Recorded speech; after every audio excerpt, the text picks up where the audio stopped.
Hello दोस्तों, नमस्कार, good morning. स्वागत है आप सभी का दिलीप सर टेक्निकल क्लासेस में। आज का हमारा लेक्चर नंबर 25 है और इस लेक्चर में हम पढ़ेंगे इलेक्ट्रोस्टैटिक्स अर्थात स्थिर विद्युत्की। तो स्थिर विद्युत्की क्या है? तो एक विज्ञान की एक शाखा है जिसके अंतर्गत हम स्थिर चार्ज का अध्ययन करते हैं, अर्थात ऐसे चार्ज का अध्ययन किया जाता है जो कि स्थिर होते हैं, गतिशील नहीं होते हैं। तो इस शाखा को हम बोलते हैं इलेक्ट्रोस्टैटिक्स, इसको हिंदी में बोलते हैं स्थिर विद्युत्की। तो इसकी डेफिनेशन होती है विज्ञान की वह शाखा जिसके अंतर्गत हम स्थिर चार्ज का अध्ययन करते हैं या स्टडी करते हैं, उस शाखा को इलेक्ट्रोस्टैटिक्स या स्थिर विद्युत्की कहते हैं। तो यहाँ पर हम नोट करते हैं इसकी डेफिनेशन और फिर इसको समझते हैं।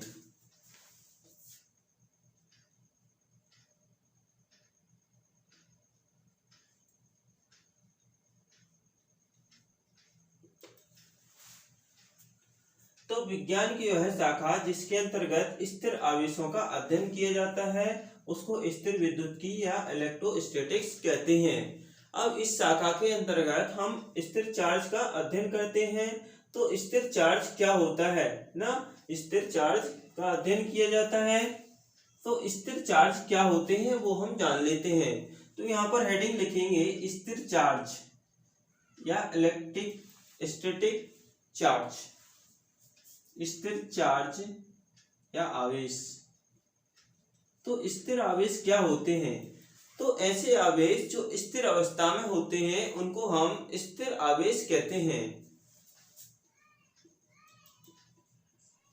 तो ऐसे आवेश जो स्थिर अवस्था में होते हैं और इनमें किसी प्रकार की गति नहीं होती है, तो ऐसे आवेशों को हम स्थिर चार्ज या स्थिर आवेश हिंदी में कहते हैं। तो इलेक्ट्रोस्टैटिक्स के सिद्धांत पर तो स्थिर चार्ज हो गया। अब स्थिर चार्ज के बाद हम देखते हैं कि जो इलेक्ट्रोस्टैटिक्स है इसके सिद्धांत के आधार पर ही हम कैपेसिटर एवं ईएसपी का निर्माण करते हैं। तो ईएसपी क्या होती है उसको देख लेते हैं। तो यहाँ पर हेडिंग लिखेंगे ईएसपी। तो जो ईएसपी है इलेक्ट्रोस्टैटिक्स के सिद्धांत के आधार पर कार्य करती है ना। तो यहाँ पर लिखेंगे है इलेक्ट्रोस्टैटिक्स के सिद्धांत पर कार्य करती है। ईएसपी इलेक्ट्रोस्टैटिक सिद्धांत पर कार्य करती है और इसका जो पूरा नाम होता है वो होता है इलेक्ट्रोस्टैटिक प्रेसिपिटर। इसका पूरा नाम होता है इलेक्ट्रोस्टैटिक प्रेसिपिटर, जो कि इलेक्ट्रोस्टैटिक्स के सिद्धांत पर कार्य करती है। क्या है वो? ईएसपी है। और इसका जो उपयोग होता है प्रदूषण नियंत्रण में इसका उपयोग करते हैं।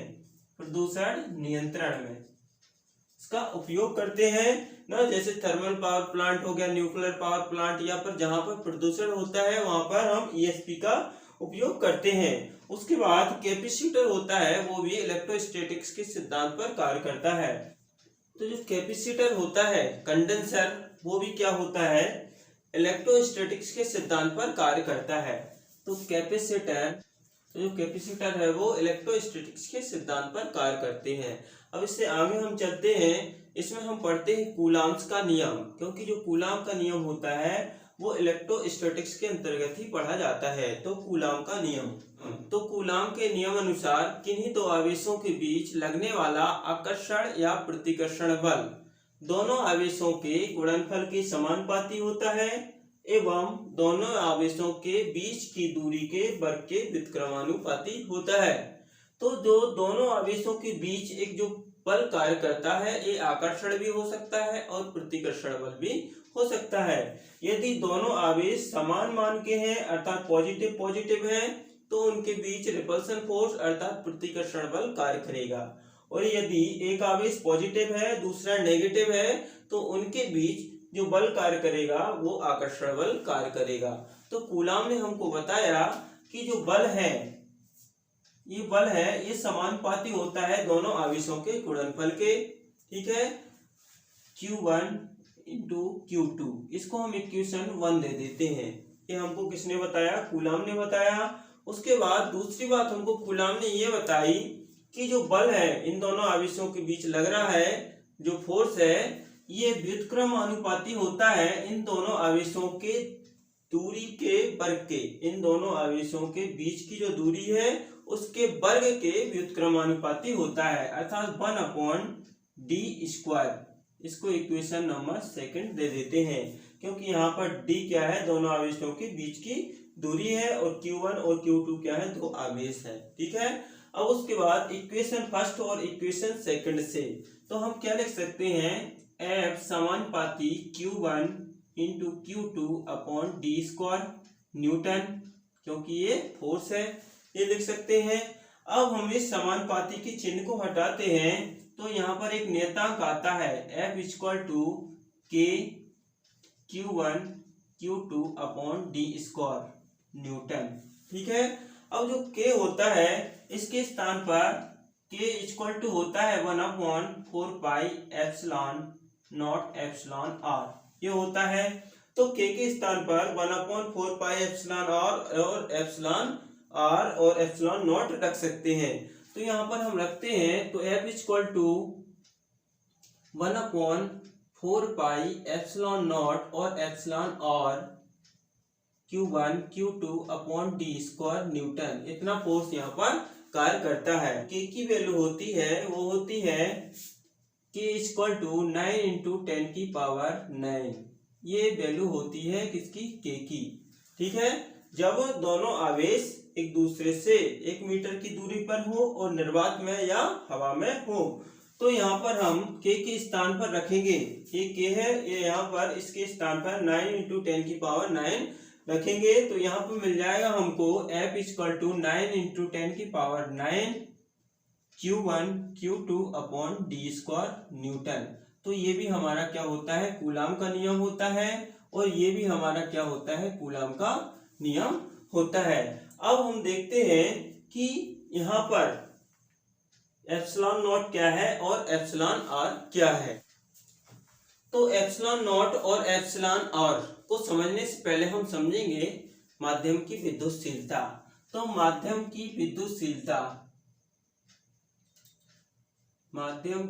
विद्युतशीलता क्या होती है। तो माध्यम की विद्युतशीलता किसी माध्यम का वह गुण है जो दो आवेशों के बीच लगने वाले आकर्षण या प्रतिकर्षण बल को प्रभावित करती है, उसको हम माध्यम की विद्युतशीलता कहते हैं ना। तो यहाँ पर हम नोट करेंगे, तो माध्यम की विद्युतशीलता किसी माध्यम का वह गुण जो दो आवेशों के बीच लगने वाले आकर्षण या प्रतिकर्षण बल को प्रभावित करती है, उसे माध्यम की विद्युतशीलता कहते हैं। अब जो माध्यम की विद्युतशीलता क्या होती है, तो यहाँ पर हमने पढ़ा था F = K q1 q2/d², ये न्यूटन, ये हमने पढ़ा था कूलाम के नियम से। तो कूलाम के नियम में K जो होता है वो होता है माध्यम, और इसकी जो वैल्यू होती है 9 × 10⁹ ना, और K = हम लिखते हैं 1/4πε⁴ ठीक है। तो जो म्यू होती है, तो म्यू यहाँ पर माध्यम की विद्युतशीलता होती है। तो माध्यम की विद्युतशीलता को म्यू से प्रदर्शित करते हैं। तो यहाँ पर लिखेंगे माध्यम की विद्युतशीलता को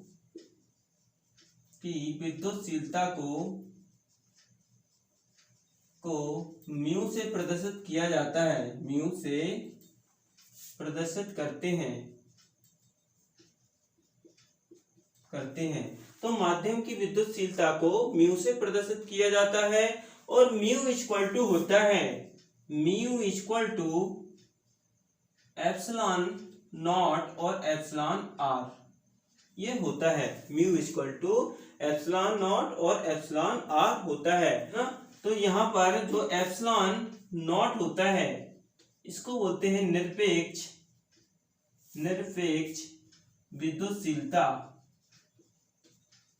विद्युतशीलता। तो इसको बोलते हैं निरपेक्ष विद्युतशीलता, किसको, एप्सिलॉन नॉट को। अब एप्सिलॉन जो नॉट होता है इसका जो वैल्यू होता है वो 8.854 इंटू 10 की पावर -12 फेरेड अपॉन मीटर होता है।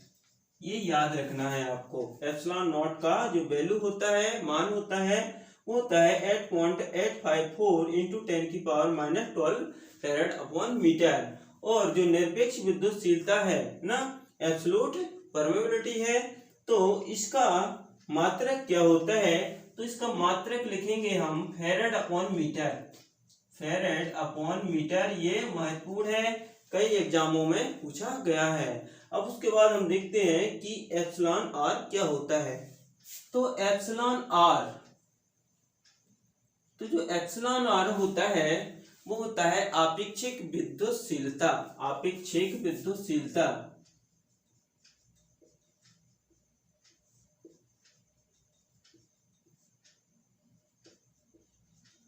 जिसको इंग्लिश में हम बोलते हैं relative permeability. Relative permeability, relative permeability. तो आपेक्षिक विद्युतशीलता या रिलेटिव परमेबिलिटी क्या होती है?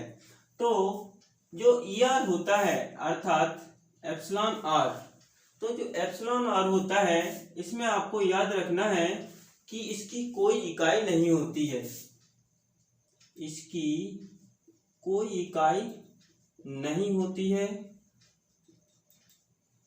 ना।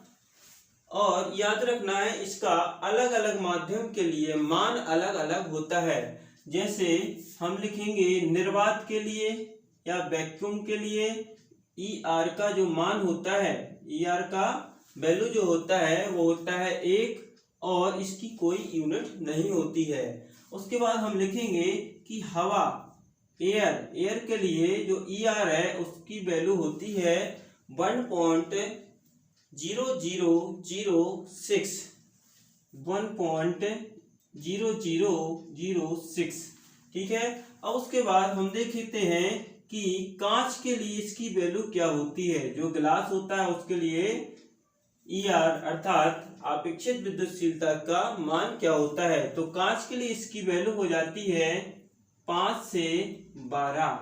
उसी प्रकार हम माइका के लिए देखते हैं, तो माइका अर्थात अभ्रक के लिए ईआर की जो वैल्यू होती है 4 से 8 होती है। तो यहाँ पर पेपर के लिए इसका वैल्यू होता है ईआर इक्वल टू 1.8 से 2.6। और उसके बाद रबर के लिए इसकी जो वैल्यू होती है वो होती है 2.5 से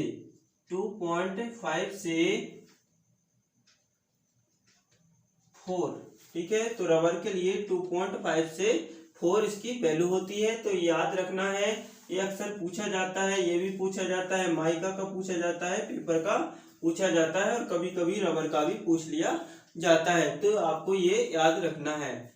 अब हम एक महत्वपूर्ण न्यूमेरिकल क्वेश्चन को सॉल्व करते हैं। तो हमारा क्वेश्चन है, तो यहाँ पर हमको क्वेश्चन दिया है यदि दो आवेशों के बीच की दूरी आधी कर दी जाए तो उनके बीच बल होगा 2 गुना, 4 गुना, 1/2 गुना या 1/4 गुना, ठीक है।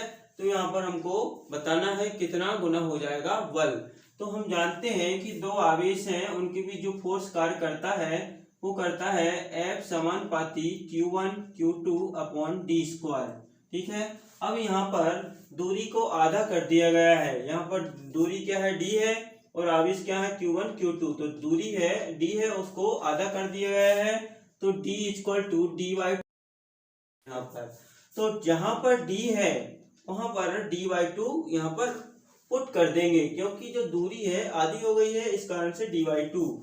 तो F समानुपाती Q1 Q2 अपॉन dy2 का होल स्क्वायर, क्योंकि यहाँ पर स्क्वायर लगा है तो यहाँ पर स्क्वायर लगाएंगे।